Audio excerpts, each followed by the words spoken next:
बोलिए लाडली लाल की jai. We'll continue with the Bhakti Shatak, Doha number 83.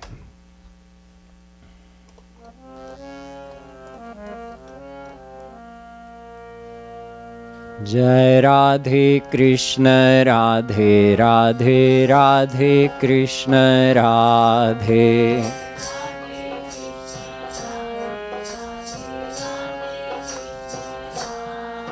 Jai Radhe Krishna Radhe Radhe Radhe Krishna Radhe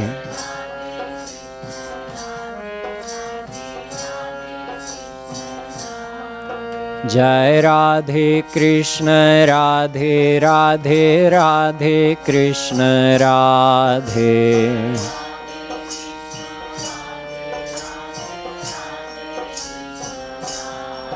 Jai Radhe Krishna Radhe Radhe Radhe Krishna Radhe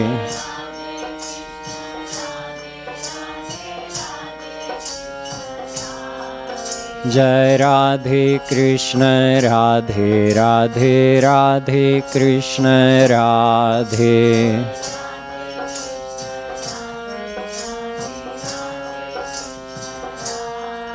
Jai Radhe Krishna Radhe Radhe Radhe Krishna Radhe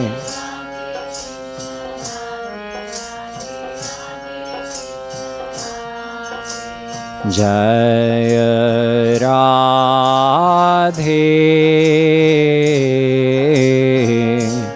Jai Radhe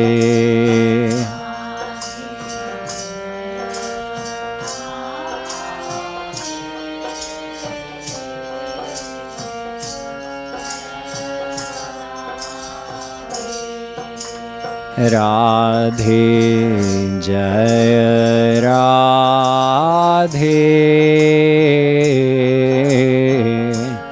Jai Radhe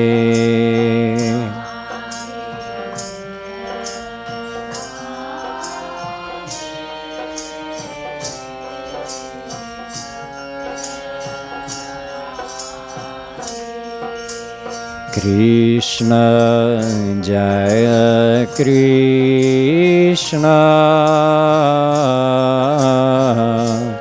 Jaya Krishna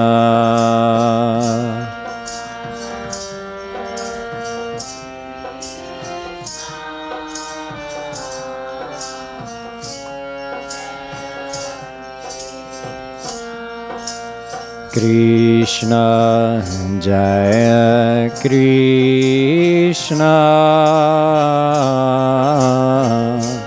Jaya Krishna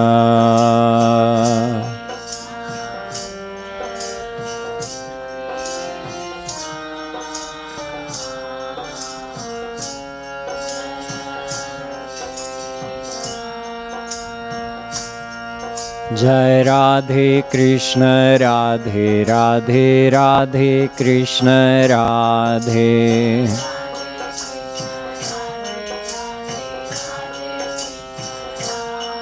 Jai Radhe Krishna Radhe Radhe Radhe Krishna Radhe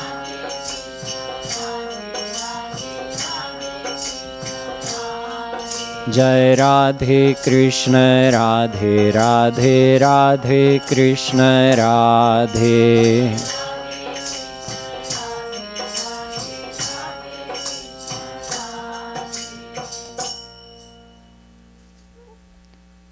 The last couple of dohas that we looked at concerned feelings of humbleness towards Shri Krishna and dependence on his gracious kindness.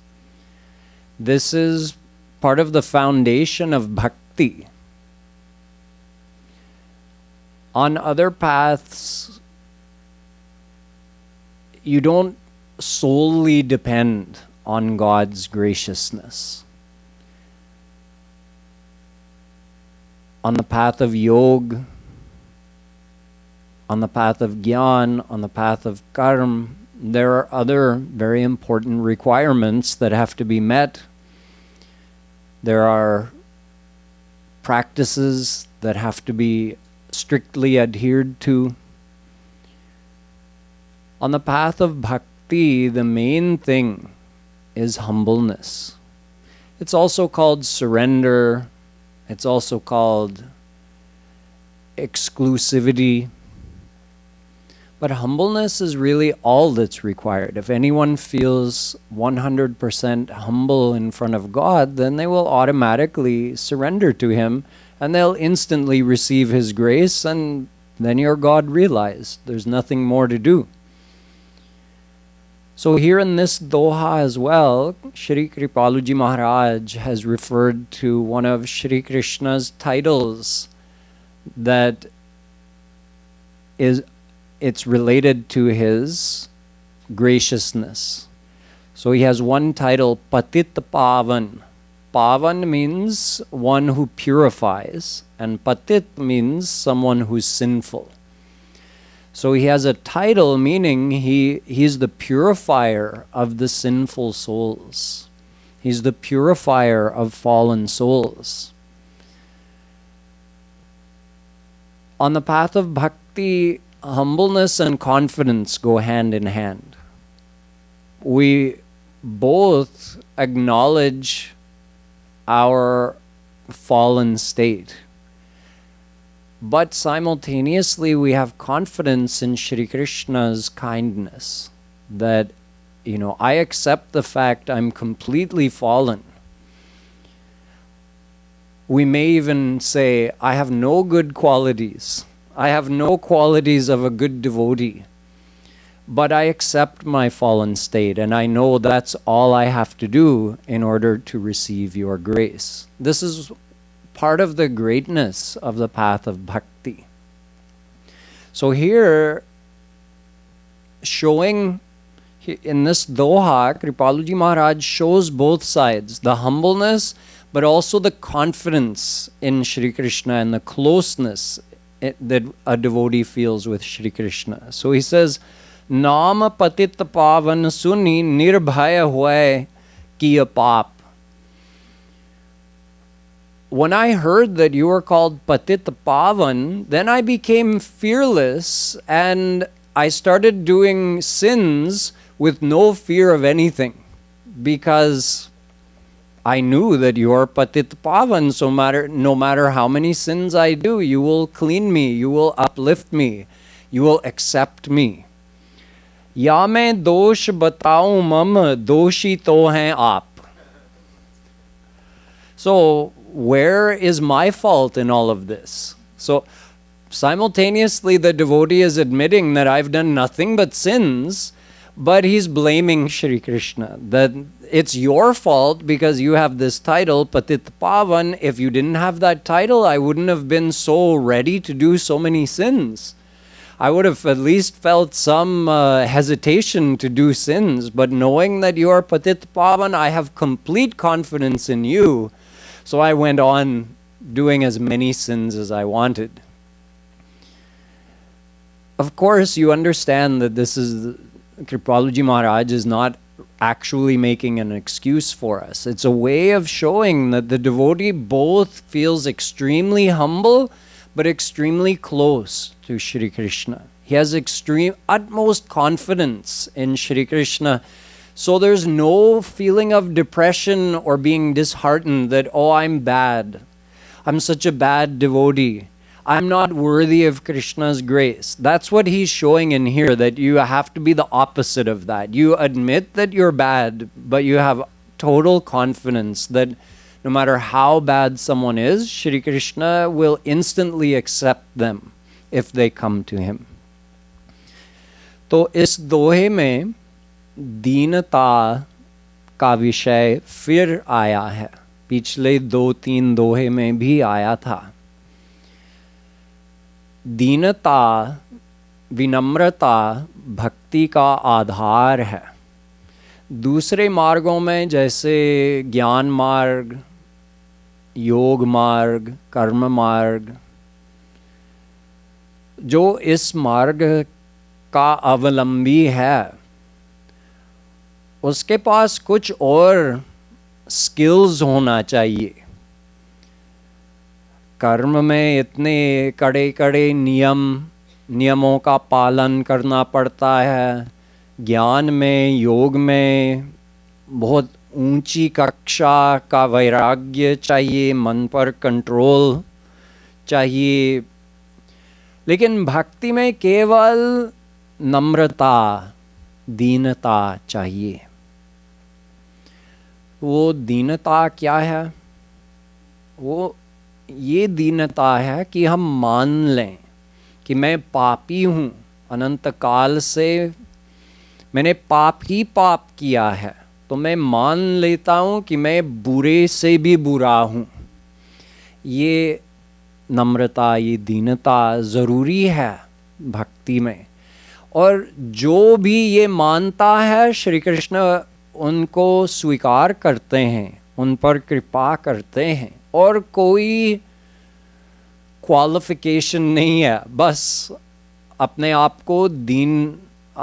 को पतित मानना है, दीन बनना है, बस वही चाहिए। लेकिन दीनता के साथ साथ उनकी कृपा पर भी विश्वास बहुत ज़रूरी है। ऐसा नहीं है कि हम सोचें हाँ मैं बहुत पतित हूँ, दीन हूँ, अधम हूँ, तो ऐसे जीव को श्री कृष्ण क्यों स्वीकार करेंगे? वो हमारी ओर क्यों देखेंगे? नहीं देखेंगे, कृपा नहीं करेंगे। मैं तो कृपा का अधिकारी है ही नहीं हूँ। ऐसा निराश नहीं होना चाहिए, वो भक्ति है ही नहीं। निराश होना भक्ति नहीं है। ये दीनता के साथ साथ पूर्ण विश्वास होना चाहिए कि हाँ मैं ऐसा हूँ, लेकिन वे तो पतित पावन हैं, वे मुझे तुरंत स्वीकार करेंगे जैसे ही मैं अपने आप को दीन मानता हूँ। तो ये भक्ति है। इस दोहे में ये आइडिया स्पष्ट कर रहे हैं श्री कृपालु जी महाराज, विनोद में कह रहे हैं कि देखिए श्री कृष्ण, आपका एक नाम है ना पतित पावन, तो वो नाम सुनकर मैं ऐसे फूल गया हूँ कि हाँ मेरे स्वामी तो पतित पावन हैं, तो मेरे कोई डर नहीं है, पाप से भी डर नहीं है, क्योंकि अधम से भी अधम, बुरे से भी बुरे वो स्वीकार करते हैं। इसलिए निर्डर, निर्भय होकर मैं धुआंधार पाप कर रहा हूँ। कोई डर नहीं, क्योंकि आप मुझे स्वीकार कर लेंगे उस अवस्था में भी। तो मैं मान लेता हूँ कि मैं पापी हूँ और मैं पाप ही पाप करता हूँ, अनादिकाल से वही किया जा रहा हूँ, मन माना। लेकिन दोष किसका है? दोष तो आपका है। यदि आपका नाम पतित पावन नहीं होता तो मैं निर्भय होकर पाप नहीं करता। कम से कम थोड़ा तो संकोच रहता, लेकिन संकोच क्या, इसलिए मैं ऐसे निर्भय होकर पाप कर रहा हूँ। तो ये आप समझ गए होंगे कि कृपालु जी महाराज ये नहीं कह रहे हैं सचमुच कि हाँ ऐसे आंखें बंद करके पाप किया करो, लेकिन ये स्पष्ट कर रहे हैं, ये प्रकट कर रहे हैं ये भावना कि भक्ति में दोनों होना आवश्यक है कि हाँ मैं मानता हूँ मैं पतित हूँ, लेकिन साथ साथ उन पर पूर्ण विश्वास हूँ कि जितना भी बुरा हूँ वो स्वीकार कर लेंगे। लेकिन हमको पहले तो, जैसे मैंने कल समझाया था, हमको मानना है कि ये पतित पावन हैं। उनमें जैसे ही हमने पूर्ण विश्वास किया है वैसे ही कृपा कर लेंगे, कोई डिले नहीं होगा उनके साइड से। तो ये आशा है, ये आशय है इस दोहे का। जय राधे कृष्ण राधे राधे राधे कृष्ण राधे।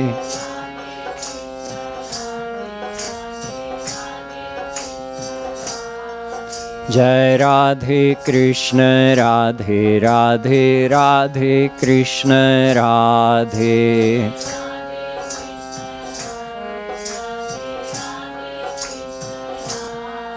जय राधे कृष्ण राधे राधे राधे कृष्ण राधे।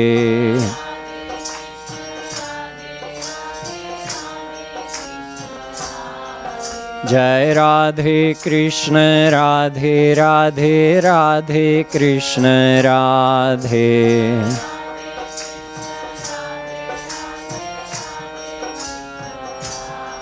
जय राधे कृष्ण राधे राधे राधे कृष्ण राधे।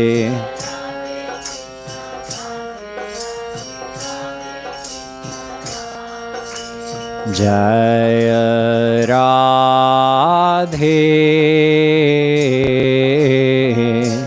जय राधे।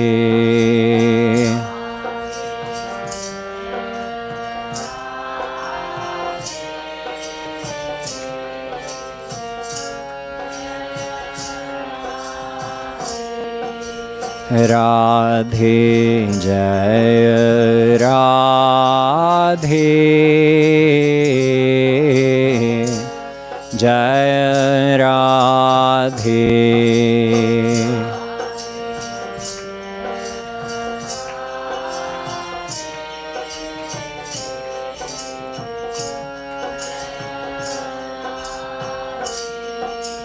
कृष्ण जय कृष्ण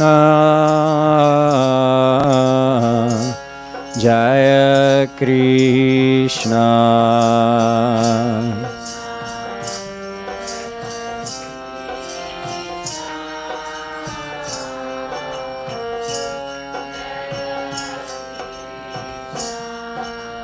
कृष्ण जय कृष्ण जय कृष्ण।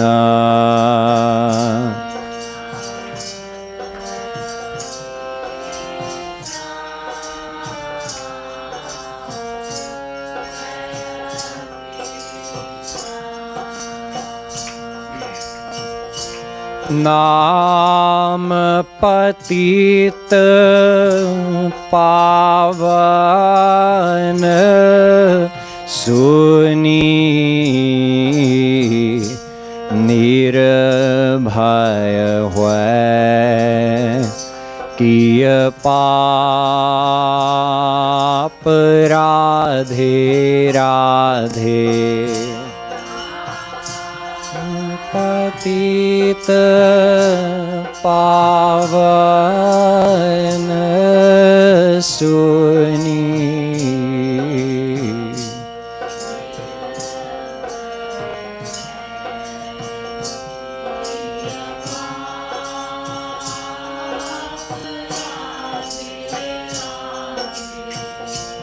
नाम पतित पावन सुनी निर्भय हुए किय पाप राधे राधे। पतित पावन सुनी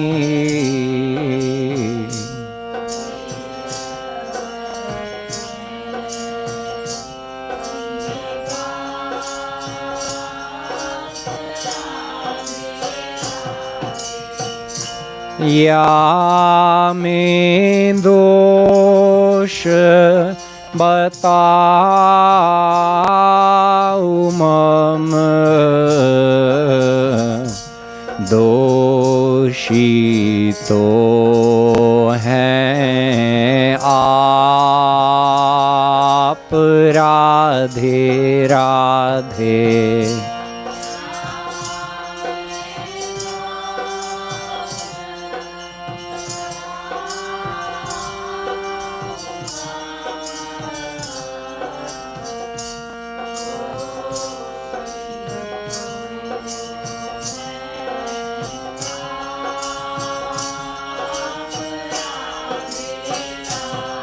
जय राधे कृष्ण राधे राधे राधे कृष्ण राधे।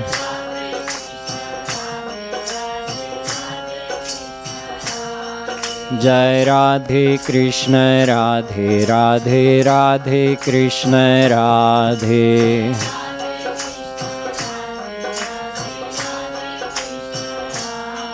जय राधे कृष्ण राधे राधे राधे कृष्ण राधे।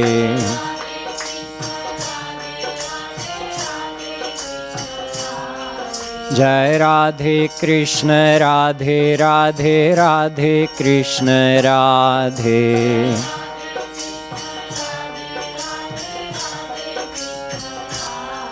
जय राधे कृष्ण राधे राधे राधे कृष्ण राधे।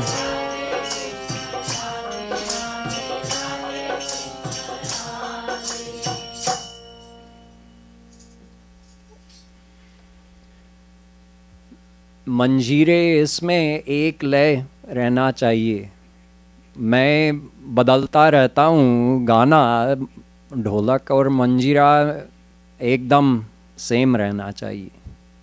जब मैं जय राधे कृष्ण तो आराम से आप बजाते हैं, लेकिन it's the same, the whole rest is the same. तो कुछ बदलना नहीं है। लगता है कि कुछ बदलना है, नहीं बदलना है। आगे वाले दोहे में श्री कृपालु जी महाराज कर्मयोग का विषय स्पष्ट करते हैं। कर्मयोग सभी जानते हैं कि ये गीता की फिलॉसफी है। किसी से भी पूछो गीता में क्या लिखा है, सब बताएंगे कर्मयोग। और किसी से भी पूछो कि क्या आप कर्मयोग करते हैं? हाँ, कर्मयोग करता हूं, मैं कर्म करता हूं। लोग कर्म और कर्मयोग एक समझते हैं, ये अलग अलग हैं। गीता में 4 तरह का कर्म बताया गया है: कर्म, विकर्म, कर्मयोग और कर्म संन्यास। कर्म और विकर्म में मन संसार में आसक्त रहता है, और कर्मयोग और कर्म संन्यास में मन भगवान में आसक्त रहता है। तो कर्म और विकर्म में अंतर क्या है? कर्म ये है जो धर्म के अनुसार है, जो वेदों के अनुसार कर्म है, वो कर्म है। जो वेद के विपरीत है, जो अधर्म है, उसको विकर्म कहते हैं। तो कर्म का फल है स्वर्ग, नश्वर है। ये तो आपको बहुत बार बताया गया है कि कर्म से भगवान नहीं मिलते, क्योंकि मन तो संसार में आसक्त है। तो ठीक है, धर्म का पालन हो रहा है, लेकिन क्योंकि मन संसार में आसक्त है, इसलिए संसार में ही जन्म लेना पड़ेगा। तो कर्म मुक्ति नहीं दिला सकता है और भगवत प्राप्ति भी नहीं दिला सकता है।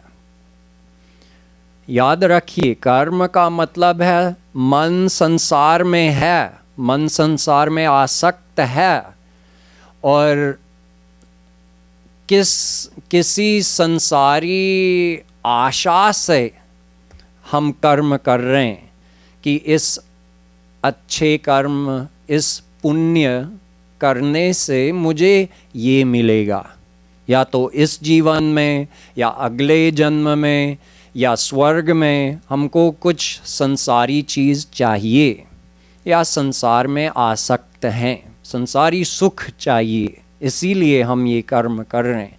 ये है कर्म। और यदि हमने वेदों का नियम का पालन ना करके मनमाना किया है, उसको विकर्म कहते हैं। उसका परिणाम है नरक।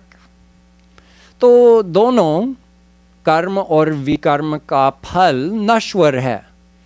दोनों बंधन कारक हैं, दोनों माया का बंधन में रखते हैं।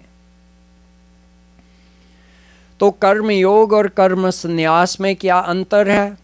कर्मयोगी और कर्म संन्यासी दोनों का मन भगवान में आसक्त है, दोनों भगवत प्राप्ति का लक्ष्य रख कर अपना कर्म करते हैं। तो उनमें अंतर क्या है? कर्म संन्यासी क्या करते हैं? वो संसार माने गृहस्थ वाला संसार छोड़ के भगवान में अपना मन लगाते हैं, भक्ति करते हैं, लेकिन संसार में इन्वॉल्व नहीं है। उसको भी खाना होता है, सोना भी, वो सोता भी है, खाता भी है, पीता भी है, लेकिन उसकी कोई फैमिली नहीं है, ये मानो। और कर्मयोगी क्या करता है? वो भी भगवान में अपना मन लगाता है, लेकिन वो शरीर से संसार में इन्वॉल्व्ड है।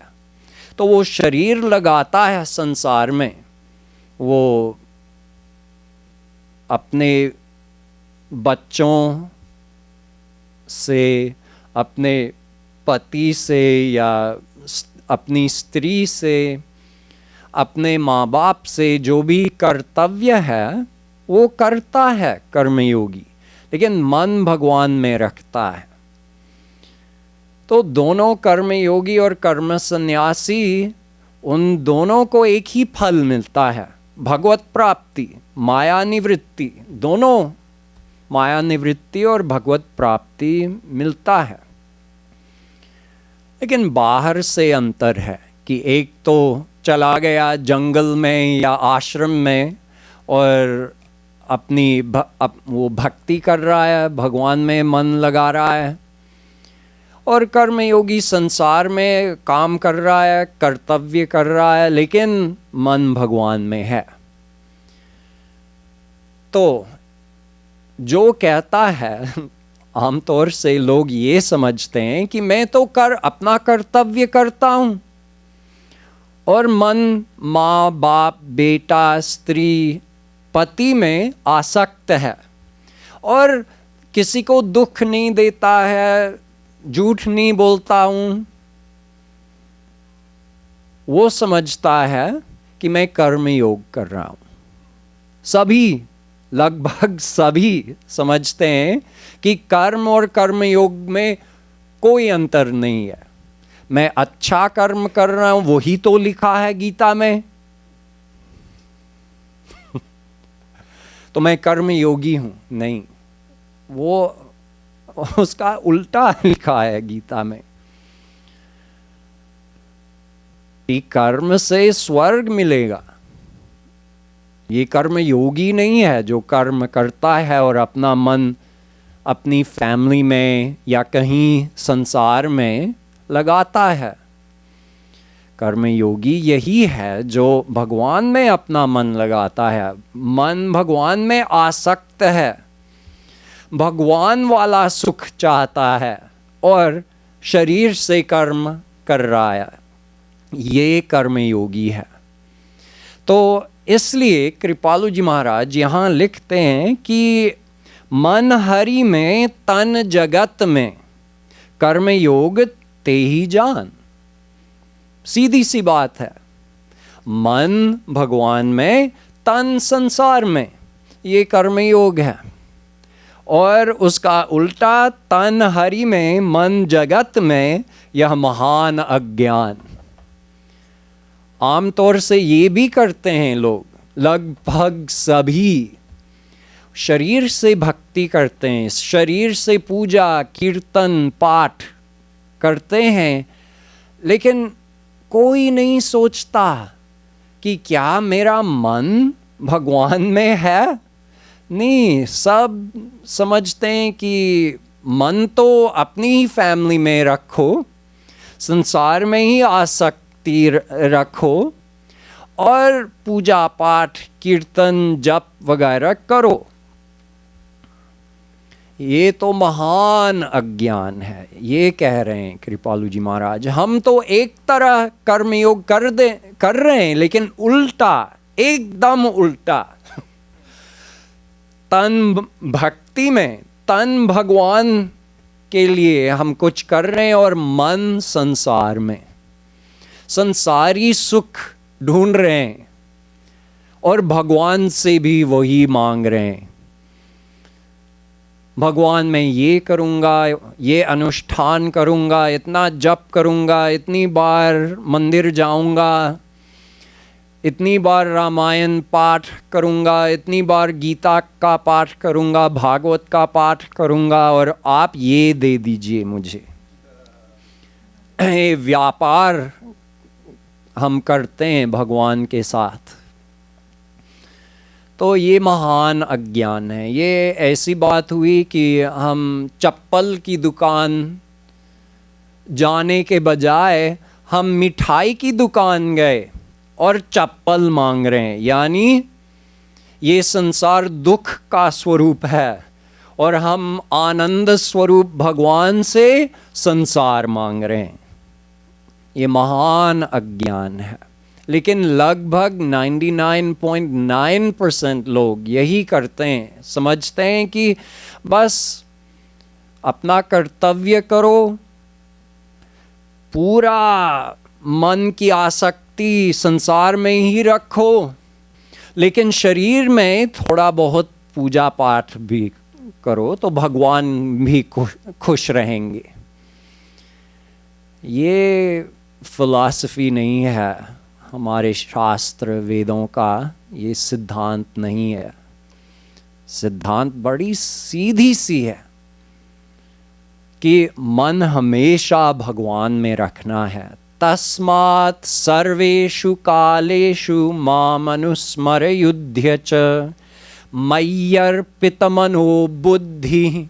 श्री कृष्ण कहते हैं अर्जुन से गीता में कि मयि अर्पित मनः बुद्धि, मन और बुद्धि मुझे दे दो। उन्होंने शरीर नहीं मांगा, उन्होंने कहा मन दे दो मुझे।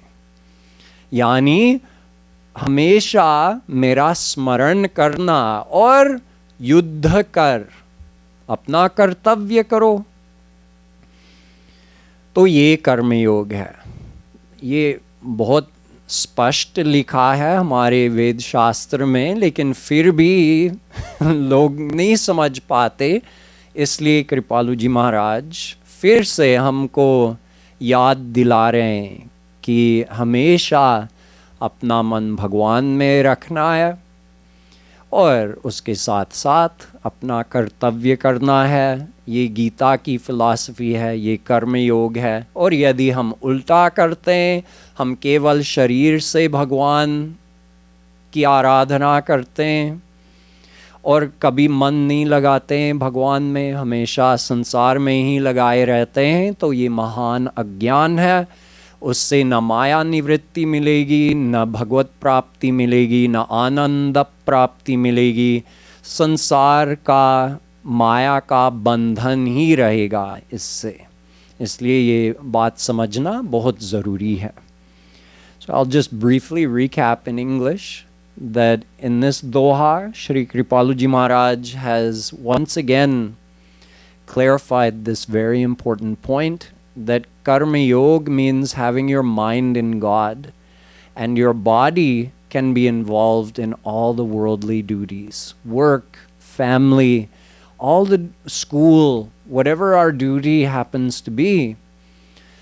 Our body has to be involved in that. But that is only karma. If we're just doing it with our body and our mind is also attached in that, or attached in the world, with a desire to receive worldly happiness, then that's not karma yoga. It's just karma. It's good karma.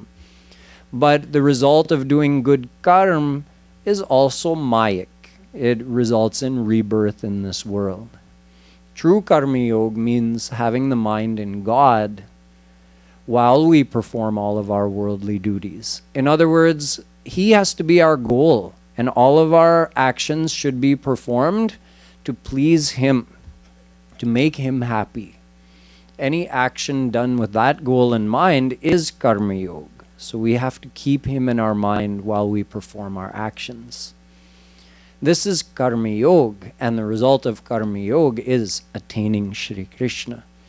And if we do the opposite, which many people do in this world, if we worship God physically but keep our mind in the world, then this is the exact opposite of karma yoga, but it's almost like a type of karma yoga. We're keeping our mind occupied in some form of we're keeping our body occupied in some form of external worship, but our mind is somewhere else completely. Our mind is not in God, it's in the world. Then this is upside down karma yoga. This is the opposite karma yoga, and the result of that will only be the attainment of the world. It is not considered real bhakti, it is not considered real karma yoga, and it doesn't result in God realization. So we should always remember that it's our mind that has to be in God while we perform our worldly duties, and also while we do bhakti, while we do puja or any form of devotion to God. At that time also our mind has to be in God. Then only it will be considered as bhakti. So we'll sing this doha now. Jai Radhe Krishna Radhe Radhe Radhe Krishna Radhe.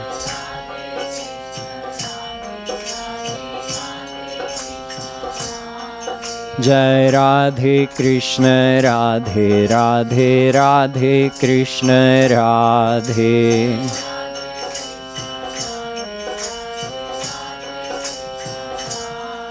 Jai Radhe Krishna Radhe Radhe Radhe Krishna Radhe.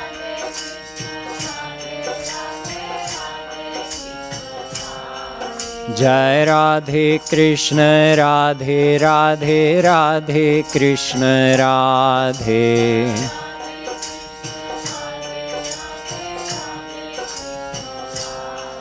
Jai Radhe Krishna Radhe Radhe Radhe Krishna Radhe.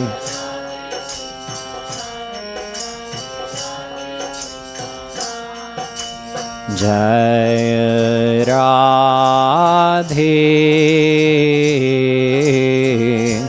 Jai Radhe.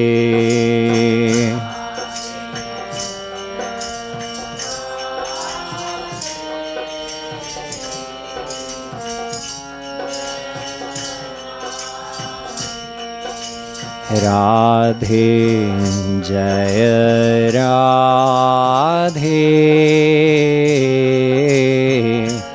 Jai Radhe.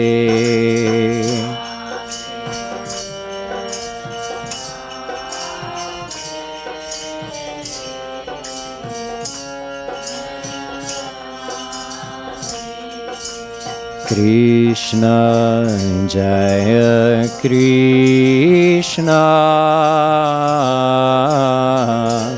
Jaya Krishna.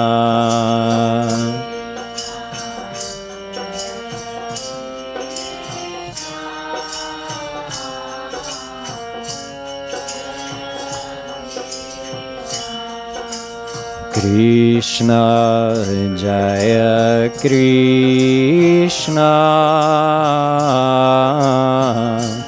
Jaya Krishna.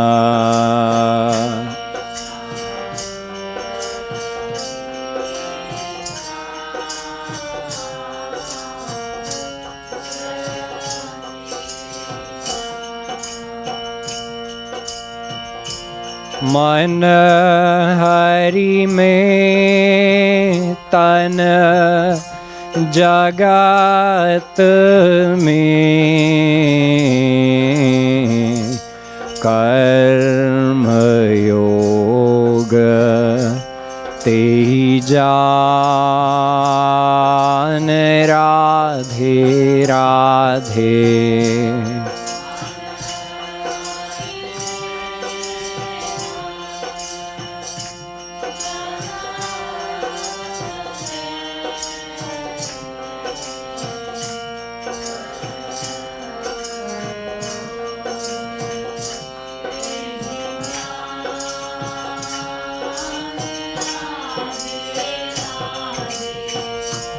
मन हरि में तन जगत में कर्म योग ते जान राधे राधे।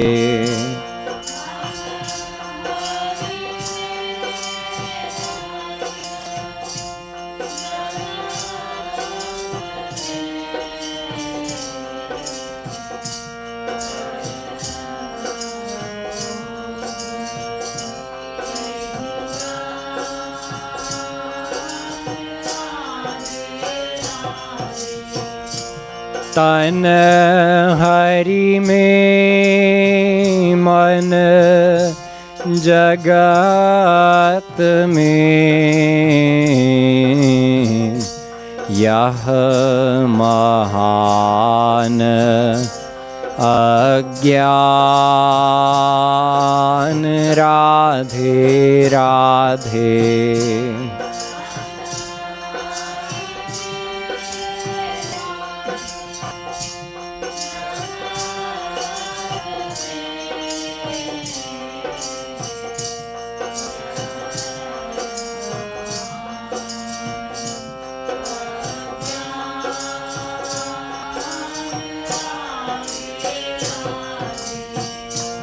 तन हरि में मन जगत में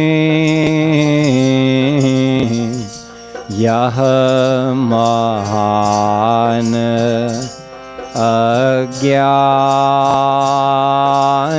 राधे राधे।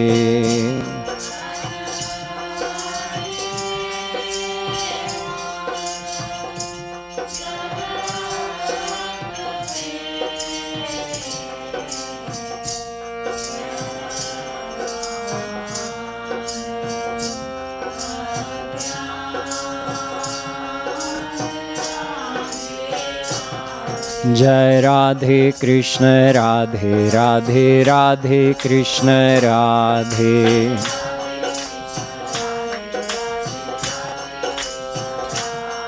जय राधे कृष्ण राधे राधे राधे कृष्ण राधे।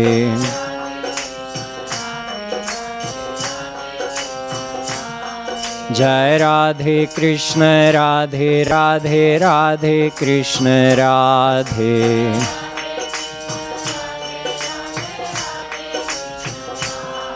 जय राधे कृष्ण राधे राधे राधे कृष्ण राधे।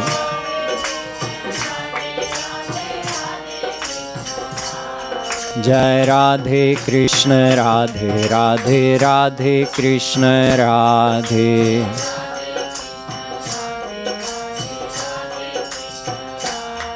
जय राधे कृष्ण राधे राधे राधे कृष्ण राधे।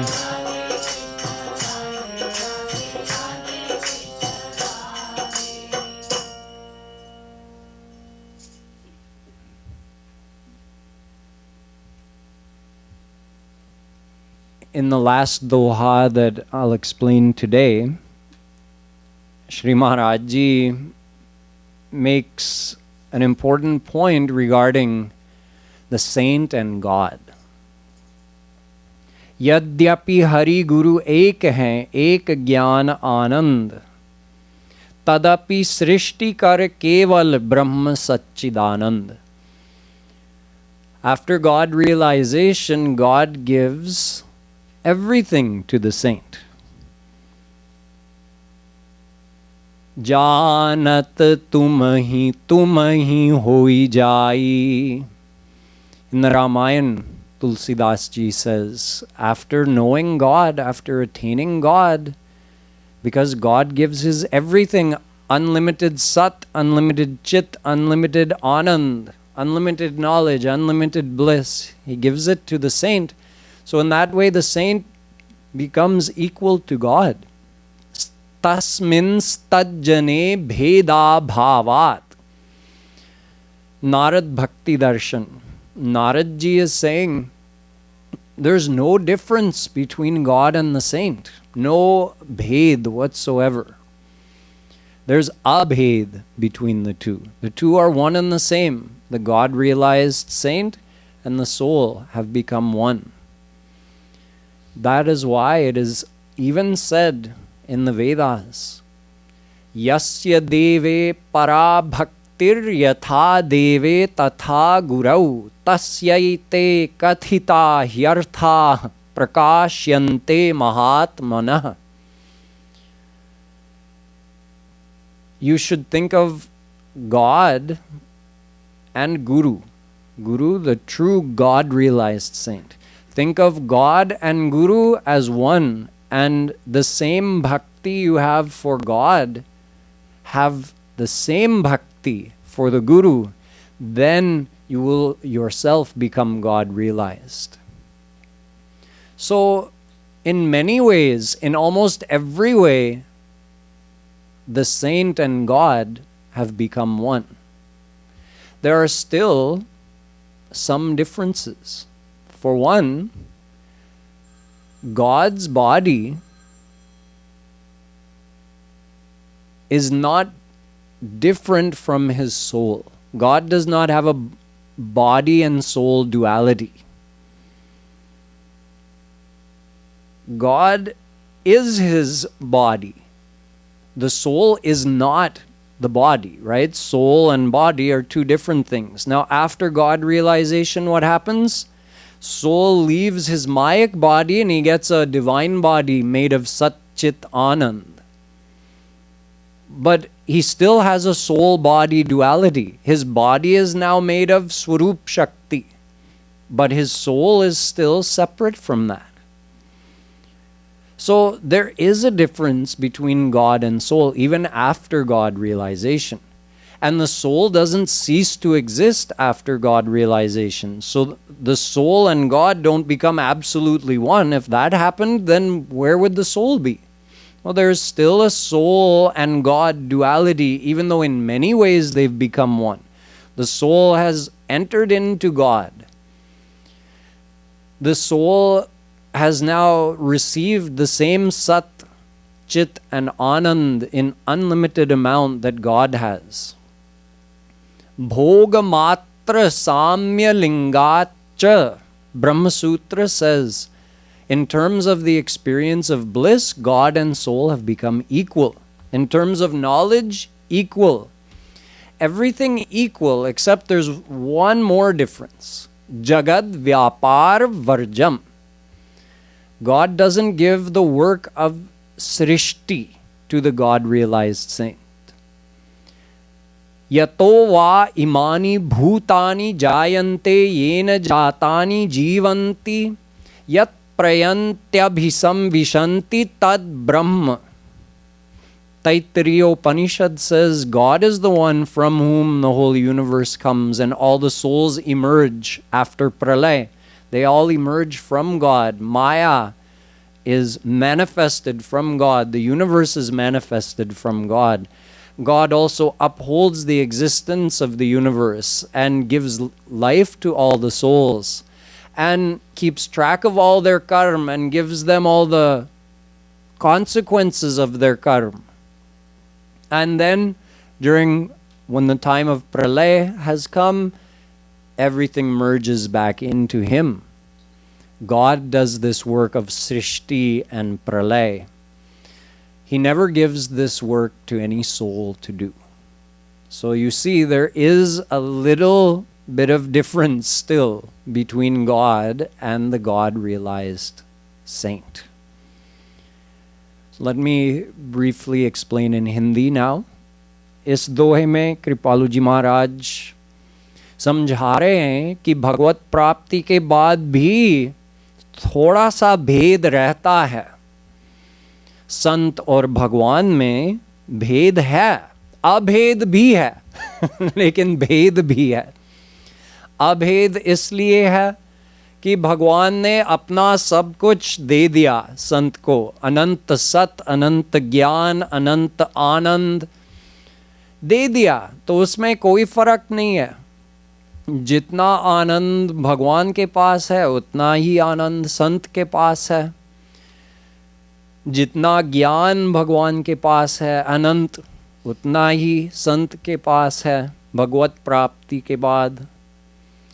लेकिन थोड़ा सा भेद भी रहता है।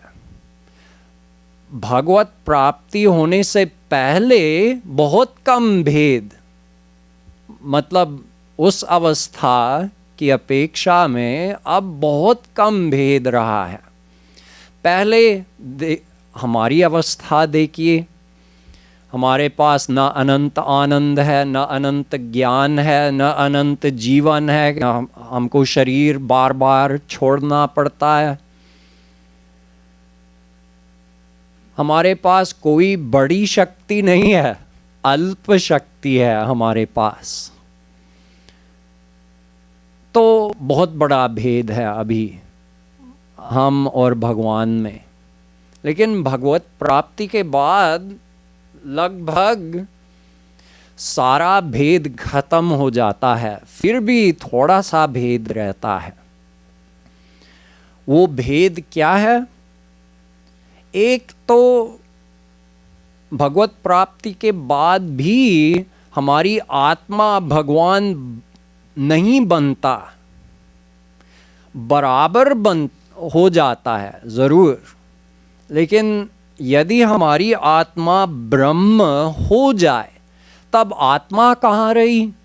तो फिर आत्मा नश्वर माना जाना, उसको नश्वर मानना पड़ेगा। वो खत्म हो गया, ब्रह्म बन गया। लेकिन सारे वेद कहते हैं कि आत्मा सदा से थी और सदा रहेगी। तो आत्मा ब्रह्म बन नहीं सकती है, ब्रह्म में लीन हो सकती है, बन नहीं सकती है। जहाँ जहाँ लिखा है कि ब्रह्म भूयाय कल्पते, भगवत्वाय कल्पते, जानत तुम ही होई जाई, जहाँ लिखा है कि आत्मा ब्रह्म बन जाता है, ये इसका मतलब ये है कि आनंद में और ज्ञान में और सत्य में बराबर हो जाता है, लेकिन बन नहीं सकता है एकदम नहीं। तो आत्मा रहेगी, लेकिन भगवत प्राप्ति के बाद स्वरूप शक्ति वाला शरीर मिलेगा, सच्चिदानंद वाला शरीर मिलेगा।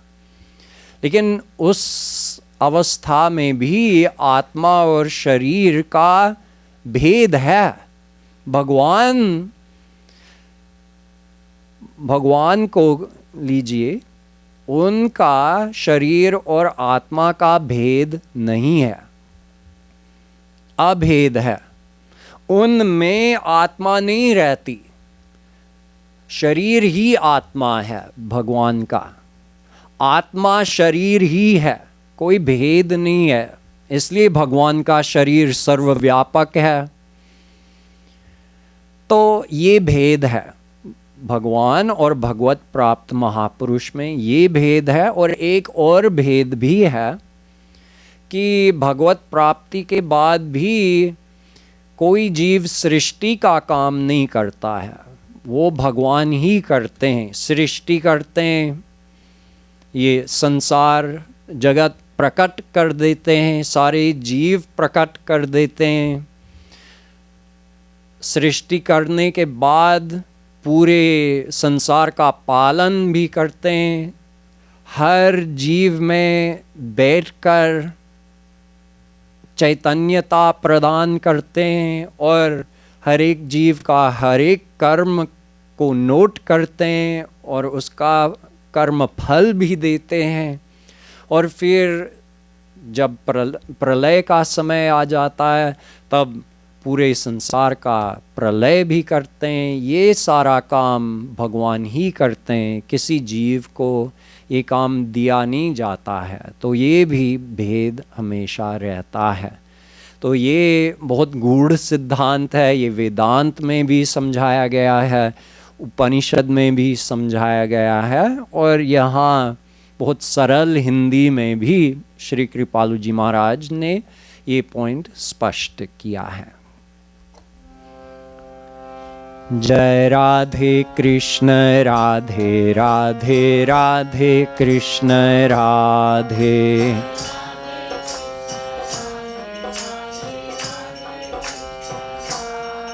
जय राधे कृष्ण राधे राधे राधे कृष्ण राधे।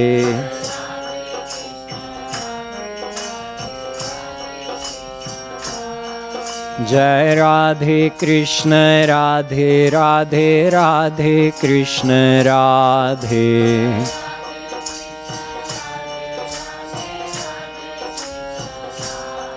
जय राधे कृष्ण राधे राधे राधे कृष्ण राधे।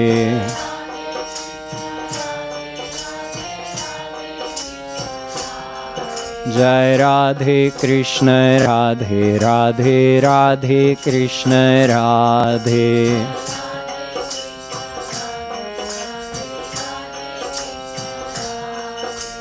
जय राधे जय राधे।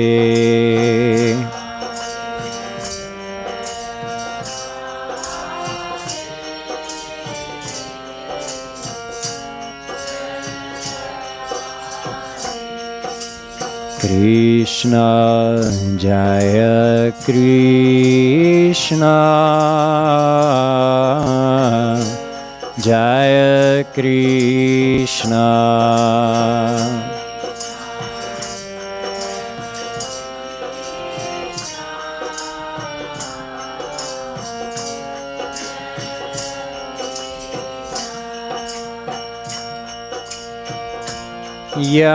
यद्यपि हरि गुरु एक है, एक ज्ञान आनंद राधे राधे।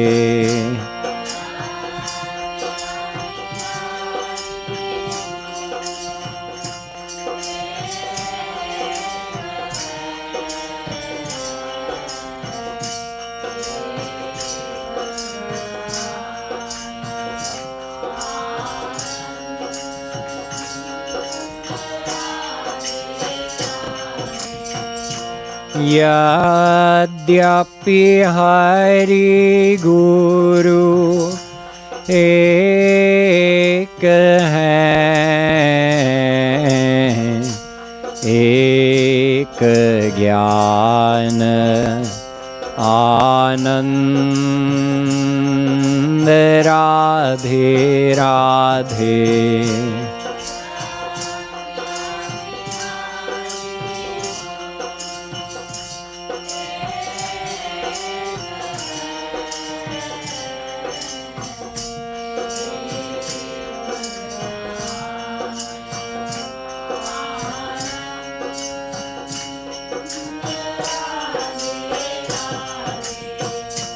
तदापि सृष्टिकर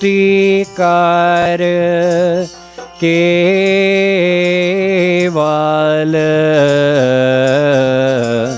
ब्रह्म सच्चिदानंद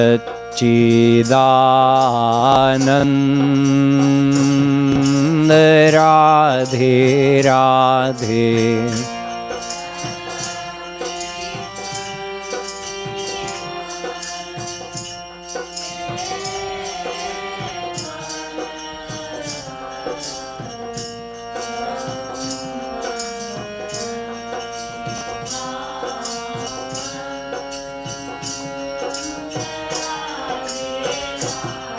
जय राधे कृष्ण राधे राधे राधे कृष्ण राधे।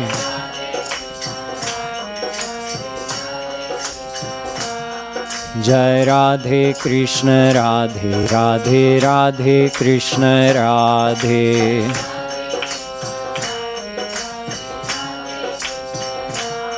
जय राधे कृष्ण राधे राधे राधे कृष्ण राधे।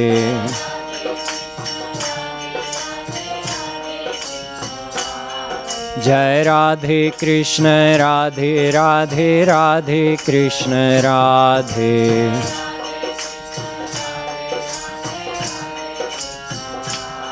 जय राधे कृष्ण राधे राधे राधे कृष्ण राधे।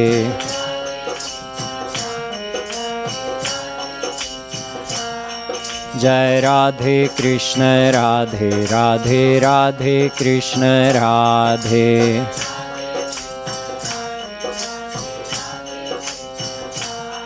जय राधे कृष्ण राधे राधे राधे कृष्ण राधे।